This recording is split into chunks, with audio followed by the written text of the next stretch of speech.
Assalamualaikum warahmatullahi wabarakatuh. Kami dari kelompok 7 yang beranggotakan, yang pertama ada Prada Putri Ayu, yang kedua ada Ika Rini Harmonis, yang ketiga Dia Fitri Ramadhani, yang keempat Dwi Hendi Firmansyah, yang kelima Rena Dwi Vita, yang keenam Mala Apriliana.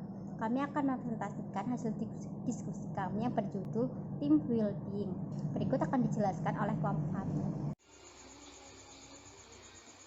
Nah, yang pertama, pengertian dari team building yaitu berbagai aktivitas yang digunakan untuk meningkatkan hubungan sosial dengan mendefinisikan peran masing-masing individu dalam suatu tim, yaitu dengan melakukan kolaborasi dari berbagai tugas. Nah, tim adalah kelompok yang sudah matang yang terdiri dari orang-orang yang saling bergantung, memiliki motivasi dan komitmen untuk mencapai tujuan atau sasaran tertentu. Tim bisa saja berawal dari suatu kelompok, tetapi tidak semua kelompok berkembang menjadi tim. Tim dibentuk untuk tujuan yang berbeda-beda, sehingga tantangan yang dihadapi juga berbeda-beda.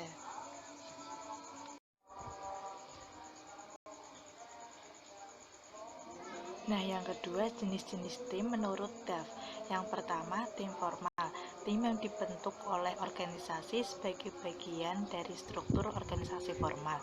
Nah, yang kedua, tim vertikal. Tim formal yang terdiri dari seorang manajer dan beberapa anak buahnya atau karyawannya. Yang ketiga, tim horizontal. Tim formal yang terdiri dari beberapa karyawan dari tingkat hierarki yang hampir sama. Yang keempat, tim tugas khusus. Tim yang dibentuk di luar organisasi formal untuk menangani sebuah proyek. Yang kelima, tim mandiri. Tim yang terdiri dari 5 hingga 20 orang pekerja dengan keterampilan. Yang keenam, tim pemecahan masalah. Terdiri dari 5 hingga 12 karyawan yang dibayar per jam dari departemen yang sama. Baik, untuk materi selanjutnya menurut Herdianja. Nah, menurut Herdianja ini ada problem solving team, yaitu tim yang dibentuk untuk mengatasi berbagai masalah yang muncul dalam upaya memperbaiki produktivitas. Yang kedua ada self managed team, yaitu tim yang memperbaiki produktivitas dengan memberikan kewenangan pada kelompok untuk mengatur kerja mereka. Yang ketiga ada cross functional team, yaitu tim yang ditunjukkan untuk menyelesaikan tugas-tugas khusus. Cara membangun tim dinamis, yaitu yang pertama menetapkan arah, menetapkan tujuan, prioritas, dan prosedur kerja. Yang kedua bergerak menghadapi kendala yang terjadi dengan bijaksanaan bersama tim anggota. Yang ketiga mempercepat gerak untuk meningkatkan produktivitas tim secara maksimal. Yang keempat sampai kerjasama tim yang kompak akan mencapai puncak dengan mengatasi kendala yang ada. Di sini saya akan menjelaskan tentang tim berkinerja unggul. Yang pertama, kepemimpinan partisipatif, menggunakan gaya kepemimpinan demokratis yang melibatkan antara anggota tim. Yang kedua, pengambilan keputusan yang efektif, menggunakan perpaduan antara metode pengambilan keputusan yang rasional dan intuitif, bergantung pada sifat tugas pengambilan keputusan.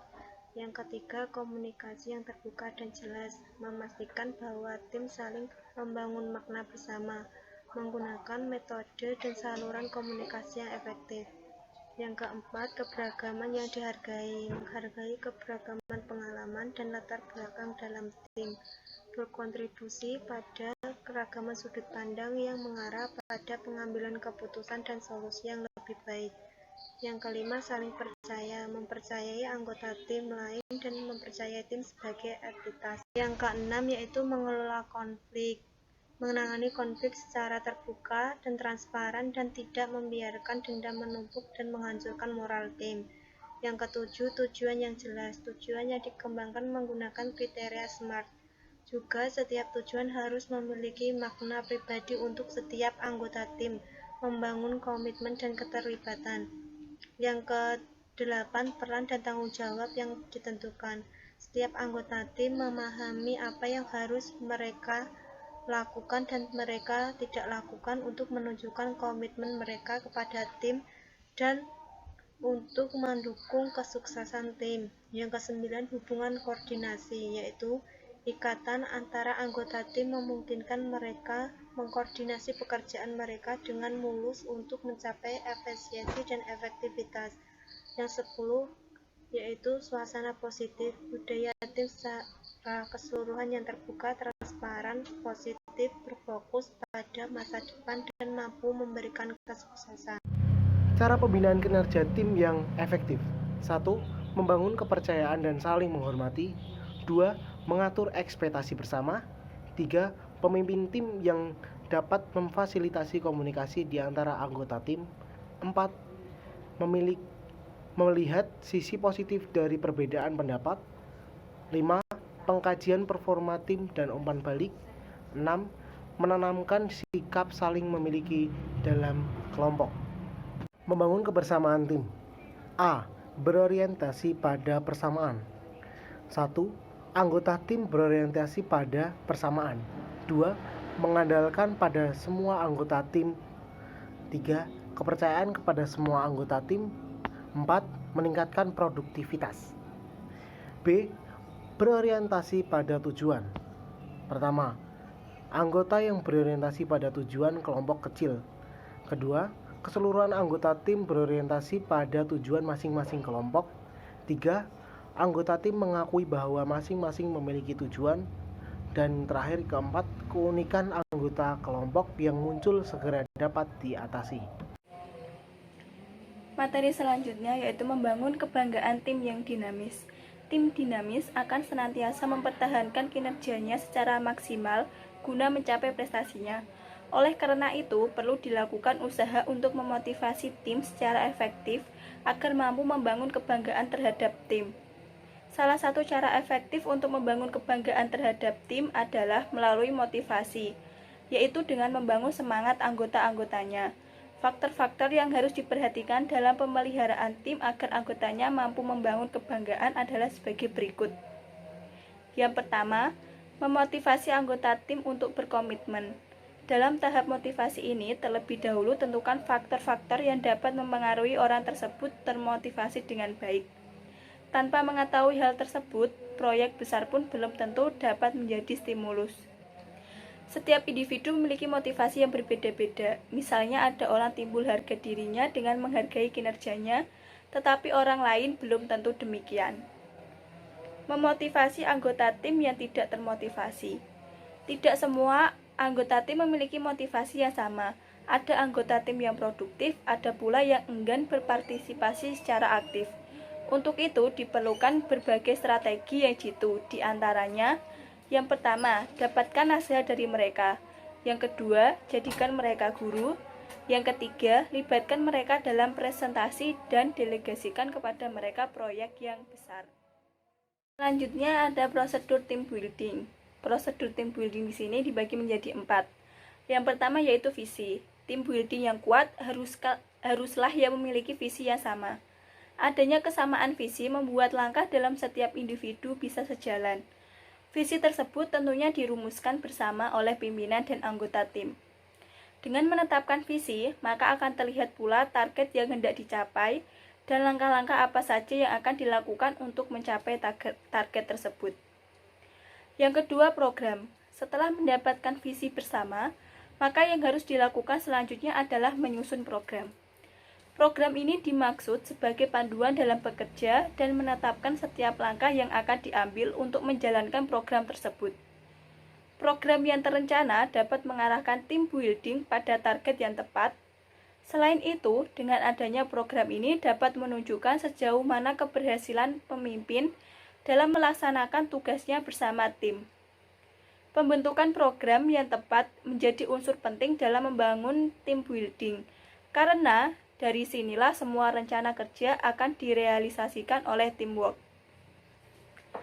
Yang ketiga, posisi tugas. Membangun tim building harus dilakukan dengan membangun kenyamanan dari setiap individu dan kelompok. Setiap anggota tentu akan merasa lebih nyaman ketika mendapatkan tugas yang sesuai dengan keahlian mereka.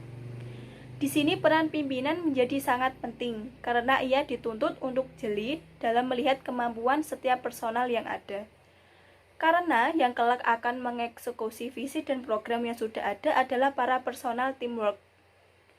Jangan sampai kesalahan dalam peletakan posisi tugas nantinya yang akan membuat semua rencana kerja menjadi berantakan dan teamwork menjadi kacau. Yang keempat, komunikasi merupakan aspek non-teknis namun memiliki pengaruh besar pada proses membangun team building. Komunikasi diperlukan untuk memberikan pengarahan yang tepat dari pimpinan dan menyampaikan saran atau pendapat dari anggota tim. Komunikasi yang baik dalam teamwork adalah saling mendengar dan menghilangkan arogansi pribadi untuk kepentingan dalam tim. Assalamualaikum warahmatullahi wabarakatuh. Halo semuanya, perkenalkan nama saya Mala Apriliana dengan NIM 12014190042.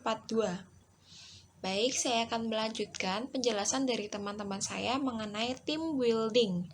Sekarang kita masuk ke manfaat dari team building. Nah, sedikitnya ada 5 manfaat team building. Yang pertama, yaitu membuat seluruh pekerja saling mengenal.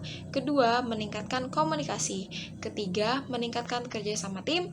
Dan keempat, menumbuhkan motivasi dalam mencapai tujuan. Dan kelima, meningkatkan produktivitas dan kreativitas dalam tim. Nah, kelimanya ini saling berhubungan. Yang pertama, yaitu membuat pekerja saling mengenal. Apabila kita dalam suatu lingkungan, katakanlah contohnya kantor, kita akan bertemu dengan orang-orang lebih banyak dengan berbagai macam karakter dan sifat yang berbeda-beda, serta bagaimana orang-orang tersebut bekerja dalam tim.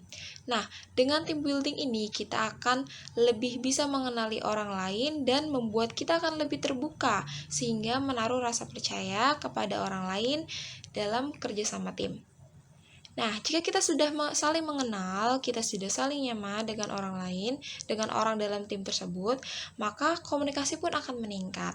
Katakanlah contoh, komunikasi antara karyawan dengan atasannya akan jauh lebih efektif dan efisien jika sudah saling mengenal dan memahami satu sama lain, sehingga akan memudahkan untuk mencapai visi dari tim tersebut.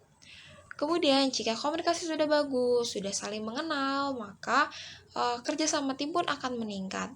Setiap anggota tim akan mengerti tugasnya masing-masing, akan mengerti tanggung jawabnya masing-masing, posisinya masing-masing, sehingga nanti mereka akan saling bertanggung jawab dengan tugasnya masing-masing dan tim tersebut bisa saling mengingatkan satu sama lain, sehingga berbagai kendala dan rintangan dapat dihadapi bersama. Dan jika ketiganya ini sudah berjalan dengan lancar, maka motivasi dalam tim tersebut akan meningkat, sehingga tujuan akan mudah tercapai. Dan jika kita sudah nyaman dalam suatu tim, kita sudah nyaman melakukan hal yang disukai, orang-orangnya pun kita sudah nyaman, sudah tahu karakternya, sudah tahu bagaimana cara menangani orang-orang dalam tim tersebut, kita sudah saling mengenal karakternya, maka produktivitas dan kreativitas tim pun biasanya akan meningkat. Nah, itu dia sedikitnya 5 dari manfaat team building. Tentunya manfaat team building ada lebih banyak lagi. Begitu dia penjelasan dari saya tutup. Wassalamualaikum warahmatullahi wabarakatuh. Sekian hasil presentasi dari kelompok kami. Mohon maaf apabila ada kesalahan. Wassalamualaikum warahmatullahi wabarakatuh.